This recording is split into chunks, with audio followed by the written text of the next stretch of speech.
All right, hello everyone. If I sound a little frustrated in this video, it's because this is the fourth time I recorded these notes. Not because of any mistake of mine during the notes, but because of technological problems. So I'm working through it, and hopefully this will be the last time I have to record this. So I just want to remind everybody you should be checking out these notes over the weekend, do the video that I talked about in Zoom today, and take the test on Monday. All right, these notes are for LG3, which is all about the Japanese samurai, maybe the most interesting component of Japanese history that we learn about. Pretty unique culture that surrounded the samurai culture. Along with the samurai, there were the head samurai, basically the military leader of Japan, called the shoguns, who ruled in the emperor's name for most of Japanese history, as we mentioned, for over 700 years. And we're going to talk about two different times when order broke down in Japan and how that new leaders came out of that chaos. And eventually, one family, the Tokugawas, would become leaders who would reunify Japan and rule Japan all the way into the late 1800s. As mentioned before, the Emperor of Japan had been around for a while. The Yamato family was the first to claim to be emperor. But in reality, the emperor usually was not in charge. It was usually either a very wealthy family or a very powerful general called a shogun. So the emperors of Japan, for the most part, were puppets or figureheads. Another component of Japanese political system was someone called a daimyo, and that's a weird word, hard to say, even harder to spell. But basically, a daimyo was what we would call in European Middle Ages a lord. They were a large landowner, and they had peasants who worked their fields. They hired warriors to protect their lands, and those warriors were the samurai. And as mentioned here, the samurai were paid either by giving them a little piece of their own land, or more commonly, they would give them a certain volume of rice, which food was very important in the entire world in the Middle Ages because everybody was concerned about having enough food to live for the next day. Okay, so the shoguns eventually come to rule Japan, and the first shogun was a Minamoto. So I'm going to explain how the Minamoto clan became the first shoguns of Japan. It came at a time where there was a weak emperor, and a lot of the nobles were fighting amongst themselves about who should really be in charge. And two families fought for that right to be in charge. It was the Minamotos, and the other family was the Taira. And this was also the time where the capital city of Heian was the scene of a very brutal civil war between the Minamotos and the Tairas, and that's when they started thinking maybe we shouldn't call our city the Tranquil City, but just Capital City or Kyoto. The Minamotos eventually win, and they became the first of many shoguns who ruled Japan for over 700 years. And I have that line, if only I had a Bakuto, because if I was in class, I might tell you a longer story, but I'll keep it short. One of the Minamotos, Minamoto no, your, I always forget which one it is, Yotoshomo, was taking a bath, and he was a very powerful samurai, probably would have won all his fights, very confident. But the problem was he took a bath without his sword, and an assassin came and was able to kill him. And his final words, according to legend, was that if only I had a Bakuto, which is a fake play sword that samurais would train with. So that was a Minamoto leader, and that's how he died, and that's why I have that line there. Okay, more about samurais. The word comes from one who serves or servant. They were very expensive, just like the knights. The knights were very expensive. They needed expensive armor, weapons, horses, and all of the same expensive stuff that knights needed. And I already mentioned that they were paid with either land or food. They followed this code called Bushido, which was very strict. It was like the code of chivalry that the medieval knights followed, although I'd say it's stricter because part of the Bushido code was that if they were dishonored in life, a samurai would have to maintain the honor of his family by committing ritual suicide. And I will show you an image that demonstrates this, and it's a pretty crazy aspect of samurai culture. You'll also see in a minute what the armor looked like, and it was like small leather meshed together with metal plates, and they were very colorful. So unlike the medieval knight, the samurai was very distinctive on the battlefield, and they were also distinguished by the helmet they wore.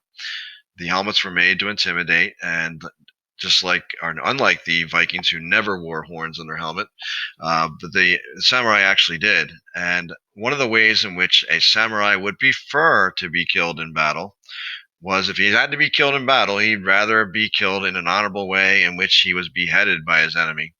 So it was pretty common that at the end of battles, people who were captured would have their heads removed. Nice. But they would actually perfume their helmets so that if they had to have their head removed, at least it would smell nice. And the main sword, which you can see here, is the katana. They had other swords they carried. I'll show you one of the short swords they carried. And they also were skilled with the bow and arrow. So I'm going to pause now, and I'm hoping this recording goes through. And then we're going to watch some clips and some images of samurai, and then I'll get into the other half of the notes.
I'm going to go on to the next one.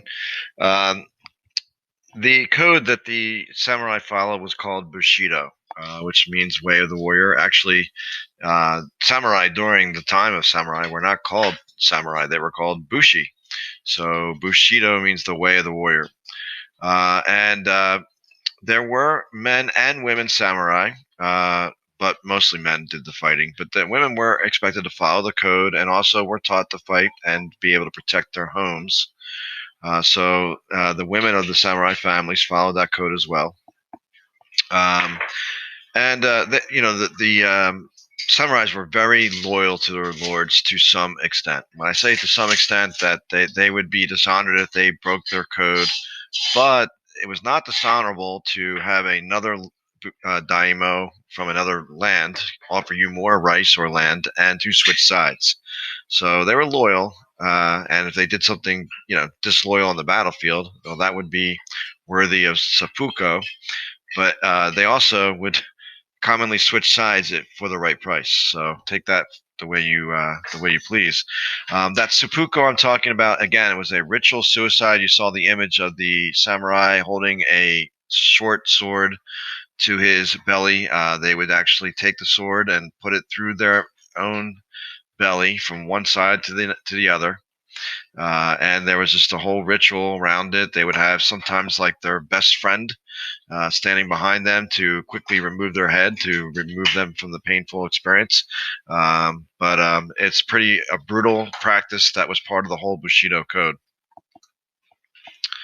Okay, another time where order broke down was shortly after the Mongols invaded. The Mongols were an interesting group of people that we'll talk more about when we learn about China. And there's a lot of good stories about the Mongols, but we won't get into that right now. The Mongols were very successful and almost were unstoppable anywhere they went. They had the largest empire in the world. Genghis Khan made the largest empire the world has ever seen, even bigger than the Roman Empire. And his grandson Kublai Khan was in charge of the Mongol Empire, and he actually controlled all of China at that time and had his eyes on Japan. So he invaded Japan not once, but twice. And both times, miraculously, the weather is what defeated the Mongols. Now, the samurai fought them, and on occasions they did well, but the Mongols, for all intents and purposes, might have won. But both times, a monsoon destroyed the Mongol fleet and forced them, whoever survived, to retreat back to their homelands. So that wind the Japanese called was divine wind, kami meaning divine, and kaze meaning wind. So that's where the kamikaze word comes from. But after this war with the Mongols, the samurai and the daimyo were used to getting paid for winning wars. And they expected to be paid. They put their lives on the line. And the emperor, shoguns, the leaders of Japan couldn't pay them with anything because they didn't conquer any land. And so a lot of the daimyos lost respect and started to defy the rules of the emperor, both the emperor and the sitting shogun. And so Japan once again fell into a situation of chaos where each daimyo was fighting against each other. Eventually, a reunifiers take place with three individuals, and each one of them is kind of interconnected. So the first individual that reunifies Japan was Oda Nobunaga. And by the way, the reason why they're interconnected was because his main generals were Toyotomi Hideyoshi and Tokugawa Ieyasu. They all fought together, but they originally fought under the name of Oda Nobunaga. What's interesting about Oda Nobunaga is that he won his battles because he used a new invention called guns. And so the guns, there was no doubt that they could be a much more deadly weapon than the katana, but a lot of samurai were resistant to using modern technology, especially from the West. So many felt that it was dishonorable to use guns, but Oda Nobunaga was not one of them. He reunited Japan, became a shogun, but when he died, his replacement was a man named Toyotomi Hideyoshi, one of his main generals. And what's interesting about Hideyoshi is that he actually was a peasant who fought well, got recognized by his general, and eventually rose to the ranks of being a samurai and a general in the army of a very powerful leader. But when he became the leader of Japan, they did not give him the dignity of calling him shogun. Because of his peasant background. So his title was Imperial Regent. Hideyoshi was doing quite well, and he was conquering new lands and reuniting Japan. But as he got older and felt like that he, could eventually die, there was a question about who would take over for him. His son was very young, but he made Tokugawa Ieyasu and other people who were directly underneath him pledge that they would be loyal to his son when he died. And as soon as Hideyoshi died, Tokugawa was not loyal to him. Tokugawa Ieyasu decided to try to take power for himself. A civil war broke out between Tokugawa Ieyasu's allies and Hideyoshi's son's allies, and Tokugawa Ieyasu won that battle. So the Tokugawa family in 1603 became the shoguns of Japan. The capital remained in Heian at that time still, or Kyoto as they were calling it. But Tokugawa's family resided in Edo, and that is how power gravitated from Kyoto to Tokyo during his time period. I did not mention, but while Hideyoshi was in charge, he was extremely anti-Western, anti-Christian, and he is known for killing anyone who was trying to preach Christianity in Japan. And Hollywood's made several movies about that particular occurrence. Okay, so this is the last slide of notes here. The Tokugawa shogunate lasts from 1603 into 1868. All right, and as the Tokugawa family ruled, they began seeing the West coming in and trying to exploit Asian countries like China and Japan.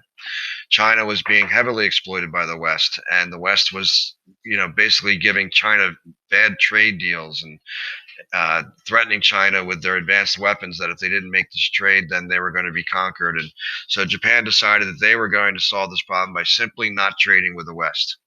And Japan had the policy that if a Western ship were to try and sail into any Japanese harbor, they would be destroyed. And they were able to do that for 100 years until the late to mid 1800s when Western ships were so advanced that the Western ships and their guns could simply destroy Japan.